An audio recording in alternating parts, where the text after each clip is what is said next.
हरे कृष्णा। मैं हूं आपके साथ रंजन कुमार और आज के वीडियो में हम जानने वाले हैं कि एक सेठ जी हैं और ये बहुत बड़े सेठ हैं और इनके पास बहुत सारा धन संपत्ति है और ये मरने के बाद अपनी सारी संपत्ति को अपने साथ ले जाना चाहता है और ये बोलता है कि हम इतने सारा धन कमाएं और सब यहीं रह जाएगा तो हमें इतना धन कमाने का क्या लाभ है।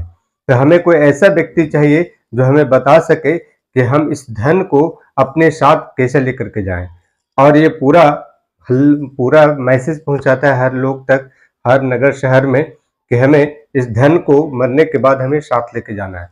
दूसरे रास्ते से एक साधु महात्मा जा रहे थे तो देखा कि यहाँ पे क्या भीड़ लगा हुआ। तो जब वो सेठ जी से मुलाकात किया तो उन्होंने बताया कि ऐसा ऐसा बात है और हम मरने के बाद सारा धन संपत्ति साथ में लेके जाना चाहते हैं।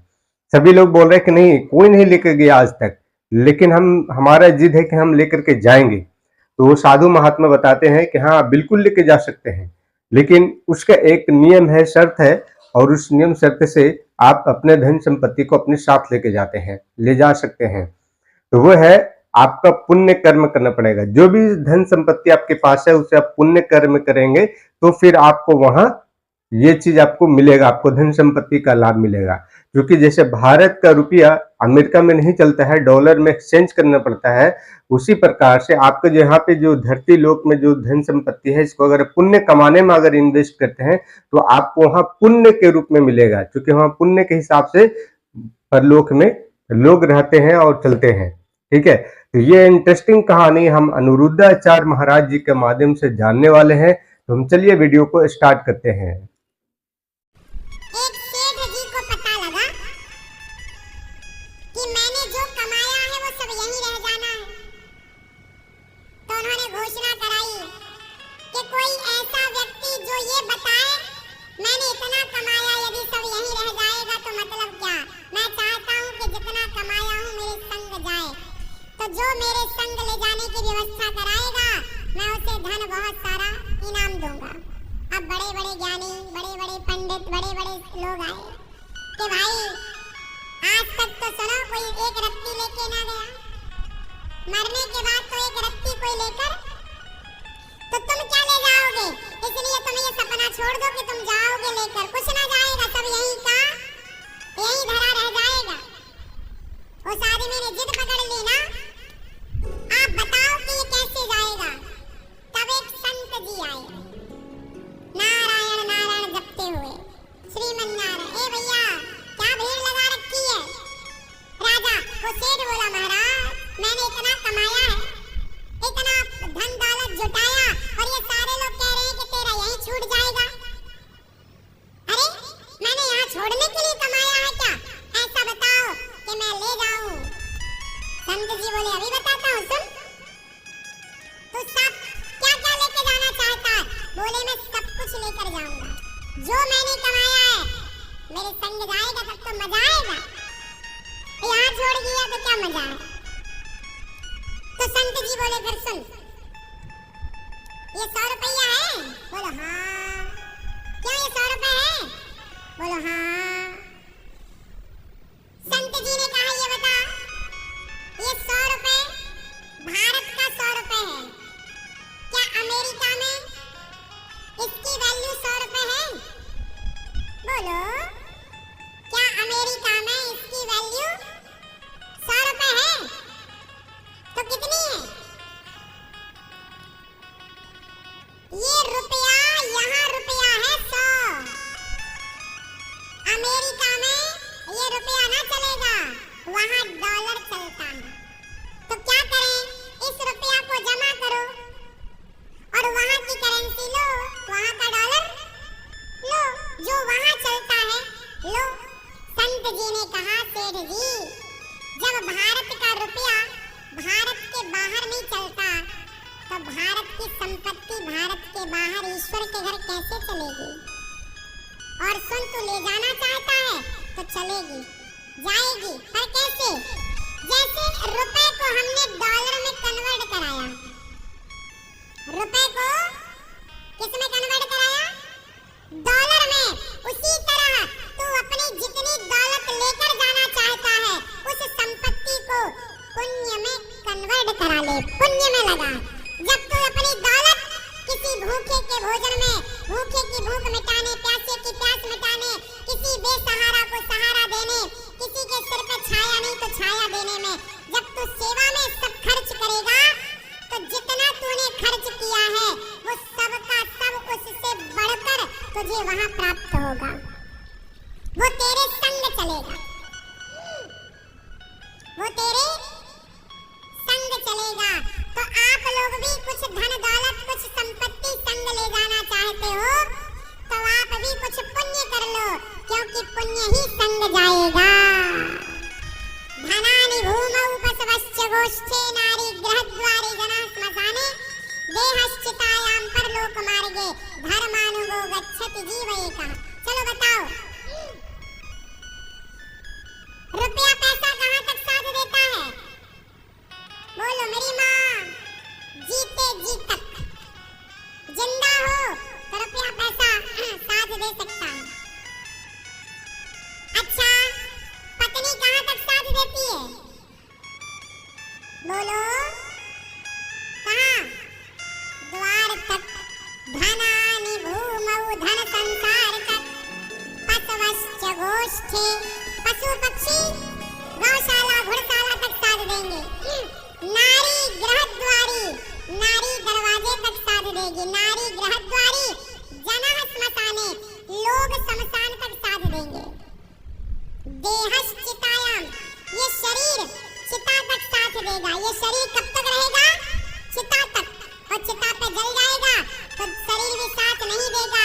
देहश्चितायां परलोक मार्गे, परलोक का मार्ग जब जाओगे तो पत्नी द्वार तक रहेगी, पैसा यहीं रहेगा, शरीर भी छूट जाएगा।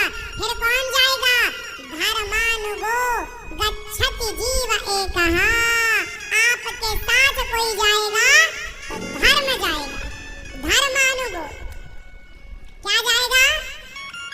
धर्म। कौन? आपके संग। इसलिए मेरी माता, धर्म कर लो। इसलिए कहता हूँ, पाप ना हो, अधर्म ना हो, शरीर से केवल धर्म ही धर्म हो। धर्म क्या है? अब बताओ, धर्म क्या है? धर्म क्या है? आप बताओ, धर्म किसे कहते? क्या है धर्म? बोलो। धर्म क्या है? किसी को मारना धर्म है क्या? फिर धर्म क्या है? धर्म है दूसरों के पीड़ा को, दूसरों के दर्द को आप कम कर रहे हैं, वही धर्म है। आप किसी को दुख दे रहे हैं, वो धर्म। आप किसी के दुख को, दर्द को, पीड़ा को कम कर रहे हैं, मिटा रहे हैं, वो धर्म। तो आपसे मेरी विनती है, किसी की पीड़ा मिटाइए। क्या पीड़ा मिटाना है? इसलिए ये दास अनिरुद्ध केवल कहकर नहीं, आप सभी को करके बताने का प्रयास है कि जब आपको करके बताया जाएगा तो वो ज्यादा प्रभाव पड़ेगा। कह के बताने से प्रभाव नहीं पड़ता। इसलिए आप अपने बच्चों को गौरी गोपाल आश्रम जरूर लाओ और एक बार गौरी गोपाल आश्रम को विजिट करो, मतलब घूमो यहाँ। आप में से कितने लोगों ने गौरी गोपाल आश्रम का समूचा दर्शन किया है? प्रत्येक कोने कोने में जाकर गए हो? आप लोग जाओ, गौरी गोपाल आश्रम भ्रमण करो। सामने वाला जो आश्रम है वहाँ जाना, वृद्ध माताएं रहती हैं। यहाँ भी वृद्ध माताएं रहती हैं, यहाँ भी वृद्ध माएं हैं, सामने वृद्ध माएं हैं। आप सवेरे आओ, यहाँ सवेरे संतों की भीड़ मिलती है आपको। जानते हो वो भीड़ काहे के लिए होती है? यहाँ सभी संत आते हैं, यहाँ गौरी गोपाल अन्न क्षेत्र बंटता है, सबको अन्न दान किया जाता है, सबको पेट भर भोजन कराया जाता है। वाह! जब आपकी रोटियां संत खाएंगे तो वो संत खाकर आपको क्या देंगे? आपके पास देने को रोटी है रोटी दीजिए। संत के पास पुण्य है, वो जाप करेगा मंत्रकार, वो पुण्य पा करके आपकी ओर कि भाई तुम ये पुण्य लो। इसलिए शास्त्रों ने कहा है कि दानम दुर्गति नाशनम। सुनो, मैंने बहुत पहले चिड़िया की कथा सुनी, कहो तो सुनाओ। सुनो, एक चिड़िया थी और उस चिड़िया का परिवार था। उसका एक अपना चिड़ा भी था, मतलब उसका पति। चिड़िया चिड़ा के साथ रहा करती थी। एक घोंसला था जंगल में, घनघोर जंगल था, कोई आता जाता नहीं। एक सुंदर सा घोंसला बनाया चिड़िया ने और अपने परिवार के साथ, अपने पति, चिड़िया, बच्चों के, उसके छोटे छोटे बच्चे घोंसले में आनंद से रहते। एक दिन ना जाने कहां से वहां एक शिकारी पहुंच गया, बहेलिया। बड़ा दुष्ट था, निर्दयी था वो बहेलिया। पूरे जंगल में वो ढूंढा, उसे कोई पक्षी ना मिला बहेलिया को। एक पेड़ की छांव में जाकर बैठा, लेकिन वो बहेलिया ना रास्ता भटक गया था। बहेलिया भी जंगल में रास्ता भटक गया और संयोग देखिए कि भटकते भटकते वो उसी पेड़ के नीचे जाकर बैठा जिस पेड़ पर चिड़िया का घोंसला था। जब वो वहां बैठा तो वो भूख चिल्ला रहा था, भूख लगी है, मैं मर जाऊंगा। पर वो जंगल में सुनने वाला कौन था? उसे एक भी पक्षी ना मिला, क्योंकि वो मांसाहारी था, पक्षी मारता, पका के खाता, पर मिला ही नहीं। तो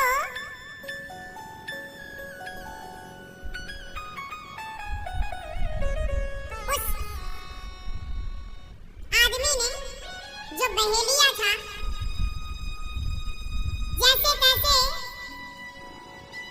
उसने लकड़ियां समेटी और वहां पर आग लगाना चाहता था। अचानक पानी बरसने लगा और जब पानी बरसा तो सारी लकड़ियां हो गई गीली। अब आग ना लगे, वो ठिठुर रहा है, रास्ता भटक चुका था, ठिठुर रहा था। तो चिड़िया बैठी डाल पर अपने पति से कह रही है, सुनो देखो, ये अपने द्वारे आया है, ये अपनी छाया में है और ये ठिठुर रहा है, आग लगाने जा रहा है, लग ही नहीं रही है। सारी लकड़ियां गीली, सारी घास गीली। चिड़िया बोली, अपन अपना घोंसला इसको दे देते हैं। तो चिड़िया ने अपने बच्चों को डाल पर बिठाया और अपने घोंसले को कुतर दिया अपनी चोंच से। तो उसका घोंसला टूटा और नीचे आया। बहेलिया देख के बड़ा खुश, ऊपर देखा तो चिड़िया बैठी और इसने घोंसला पाया सूखा तो तुरंत उसमें आग लगाई। उसके माध्यम से उस लकड़ियों में धीरे धीरे आग लग गई और आग लगी तो उसका सर्दी दूर हुई, जान में जान आई। पानी बरस गया था तो पानी पीने का बंदोबस्त तो था, वो पानी पी लिया, पर भूख लगी। कोई अब दूर दूर तक पक्षी नजर नहीं आ रहा है, पर उसी पेड़ पर चिड़िया बैठी है, उसके बच्चे बैठे हैं और उसका पति है।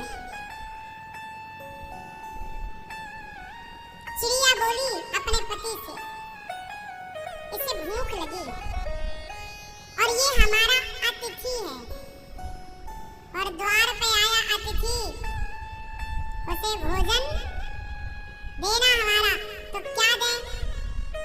अब वो बहेलिया भी बार बार चिड़िया को देखे और वो बार बार निशाना लगाए,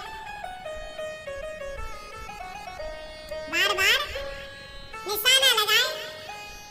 उसे लगे कि कहीं चिड़िया उड़ ना जाए, पर वो चिड़िया तो खुद बैठी थी। उसने निशाना लगाया भी, धनुष उठाया, बाण चढ़ाया, उसको लगा चिड़िया मर जाएगी तो मेरा बंदोबस्त हो जाएगा। चिड़िया बोली कि ये मेरे द्वार पे आया अतिथि है, इसको भोजन देना चाहिए। तो उसके चिड़ा ने कहा, मतलब चिड़िया के पति ने, कि कैसे भोजन दें, हमारे पास तो कुछ है ही नहीं। चिड़िया बोली, ये मांसाहारी तो है, एक काम करती हूँ स्वामी, आप बच्चों को संभालना, मैं इसका भोजन बन जाती हूँ। उसका पति बच्चे तड़प गए, ना ना ना तुम मत जाओ। बच्चे बोले अच्छा हम जाते हैं, हम इसका भोजन बनेंगे। चिड़िया बोली नहीं, मैंने सुना है, देखिए चिड़िया है, पक्षी है, पर वो ये जानती है कि द्वार पर आया अतिथि भूखा ना जाए। तो चिड़िया बोली आप खुश रहना, मैं चिड़िया उस जलती हुई आग में अपने से कूद गई, जल गई। वो बहेलिया बड़ा खुश हुआ, उसे लगा कि गिर गई, और वो भूंज करके उसे खाया। जब उसकी भूख फिर भी ना मिटी, तो वो छोटे छोटे बच्चे बेचारे वो भी कूद गए। जब बच्चे कूद गए तो उसका पति वो भी कूद गया। पूरा परिवार, उसकी भूख ना मिट रही थी, बच्चे भी खा लिया, भरे भी नहीं। तो उसका जो पति था चिड़िया का, उसको लगा कि मेरी पत्नी ने बलिदान दिया, इसका पेट भरने मेरे बच्चे कूद गए, फिर भी इसका पेट ना भरा, तो फिर मेरी जिम्मेदारी है कि मैं प्रयास करूं इसका पेट भरने में। तो उसका पति, चिड़िया का पति चिड़ा भी कूद गया, और जब उसे खाया तो उसे डकार आई, तृप्त हुआ। तभी एक सुंदर सा विमान आता है आकाश मार्ग से, और उस आकाश मार्ग में वो चारों, चिड़िया, उसका पति और उसके दोनों बच्चे, एक सुंदर सा देवताओं की तरह रूप बनाकर, अब वो पक्षी के रूप से मुक्त होकर देवताओं की तरह सुंदर बनकर विमान पर बैठे। तो ये बहेलिया बोला आप कौन? तो पार्षद थे, विमान लेकर आए। उन्होंने कहा कि ये चिड़िया जिसे अभी अभी तूने खाया, ये उसका पति, ये उसके बच्चे। बोले ये सब कहाँ जा रहे? बोले ये सब बैकुंठ जा रहे हैं। क्यों? बोले इन्होंने पक्षी होकर भी द्वार पे आए अतिथि की सेवा की। जब ये किसी का पेट भरते हैं, तुम पापी हो, तुम तो पापी हो, तुमने हत्या करके जीवों को खाते थे, तो तुम पापी हो, पर भले पापी हो। पर चिड़िया ने तो अपना धर्म निभाया, उसका धर्म है, मेरा धर्म है कि मेरे द्वार पर जो आएगा भोजन कराऊंगा। अब वो पापी है कि पुण्यात्मा ये भगवान जाने, मेरा तो धर्म है भोजन कराना। तो इन्होंने जब अतिथि का धर्म पूरा किया, गृहस्थ था, तो देखो बिना जप तप के ये आज भगवान के धाम को दिव्य शरीर पाकर जा रहे हैं। इसका अर्थ ये पुराणों की चर्चा है।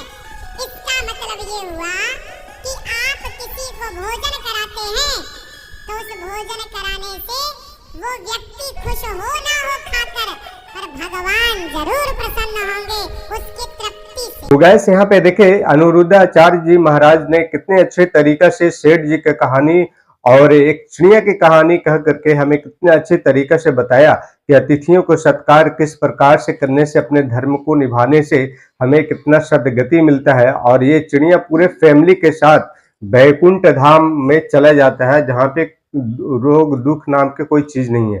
क्योंकि बैकुंठ का मतलब ही अर्थ ही होता है कि जहाँ कोई प्रकार के कुंठा नहीं हो, यानी दुख नहीं हो, तकलीफ नहीं हो, वो है बैकुंठ, वो है भगवान के धाम, हरि का धाम। ठीक है। और ये चिड़िया एक बहेलियों को कितना सपोर्ट किया, उन्होंने देखा कि हमारे यहाँ ये अतिथि बन करके आया, वो अपना घोषणा दे दिया, साथ में अपने प्राण दे दिया उनको भोजन बन करके, सभी पूरे फैमिली, और उनको सत्कार किया। और इसकी वजह से वो पूरा फैमिली, चिड़िया का पूरा फैमिली को बैकुंठ धाम मिलता है। और एक सेठ की कहानी जिन्होंने देखे कि किस तरीका से एक महात्मा के बात मान करके और वो सेठ जो है अपने पुण्य कर्म किए। तो कैसा लगा आज का वीडियो? मिलते हैं अगले वीडियो में, तब तक ले हरे कृष्णा।